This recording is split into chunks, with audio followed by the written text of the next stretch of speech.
Kohët e fundit, tarifat e reja të rrymës që po diskutohen kanë shqetësuar qytetarët e Kosovës, pa përjashtuar edhe ata Prizrenas dhe jo vetëm, pasi që pak ditë më parë zyra e rregullorit për energji elektrike në Kosovë ka propozuar shtrejtimin e çmimit të energjisë elektrike në vend për rreth 15% nga muaji i ardhshëm.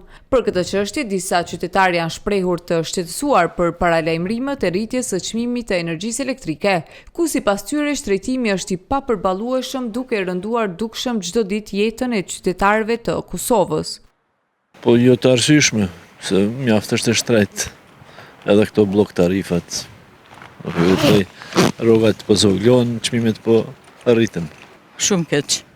Sidomos na që jena pensioner, çish me pagu, që po marrë 200 euro. Po, shka me dal. Na plak. Ata të rritin dhe dalin. Po është. Unë jam pensioner, vëllaj, s'unë e paguj.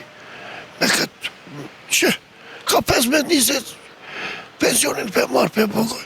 Kështu s'unë e qesik popullin.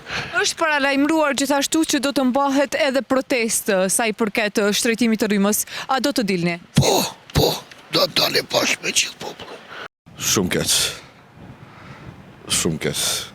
Gjithashtu është paralajmëruar se do të mbahet një protestë. Nuk kom ndërgju, po dalë. A mendon që janë normale këto çmime? Nuk janë normale çmimet. Nuk janë shumë shtrejt, po shtrejt.